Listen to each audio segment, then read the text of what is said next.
இவர்களை பிரித்து பிரித்து வைத்தால்தான் அடக்க முடியும் என்ற சூழ்ச்சி மனப்பான்மையோடு பிரித்து வைத்து பிளவுபடுத்தி ஒன்றாக இருந்தால் அடக்க முடியாது என்ற காரணத்தால் பல கூறுகளாக நம்மை ஆக்கி இன்றைக்கு ஆதிக்க உரியினர் அடக்கி ஆண்டு கொண்டிருக்கின்றார்கள். இதை எதிர்த்துத்தான் தந்தை பெரியார் அவர்களும் பேரறிஞர் அண்ணா அவர்களும் அவர்களால் வழிநடத்தப்பட்ட சுயமரியாதை இயக்கம், திராவிடர் இயக்கம், திராவிட முன்னேற்ற கழகம் ஆகிய இந்த இயக்கங்களும் போராடி கொண்டு வந்தன, வருகின்றன, தொடர்ந்து போராடி கொண்டு இருக்கக்கூடிய இயக்கங்களாக திகழ்கின்றன. திராவிட முன்னேற்ற கழகத்திலே ஒரு குடும்பத்தில் நடைபெறுகின்ற ஒரு நிகழ்ச்சியிலே கழகத்தினுடைய தலைவர் என்கின்ற முறையிலே நானும், கழகத்தினுடைய பொருளாளர் ஆற்காட்டு வீராசாமியும், தலைமை கழக செயலாளர் துரைமுருகனும் மற்றும் நம்முடைய கழக முன்னோடிகள் பலரும் கலந்து கொண்டு நம் வீட்டில்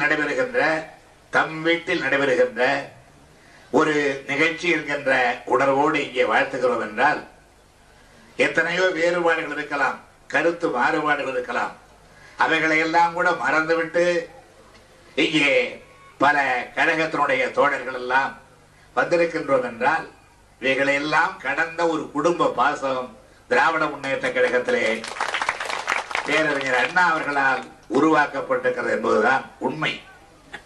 நம்முடைய ஆலவையில் சுப்பையா இந்த வட்டாரத்திலே எந்த அளவிற்கு கழக பணியாற்றியவர், எந்த அளவிற்கு உங்களுடைய நெஞ்சங்களில் இடம்பெற்றவர் என்பதை எல்லாம் தம்பி சந்திரசேகரன் தன்னுடைய வரவேற்புரையிலே எடுத்து சொன்னார். ஆலவையில் சுப்பையா அவர்களை நானும் நன்றாக அறிவேன், நீங்களும் நன்றாக அறிவீர்கள்.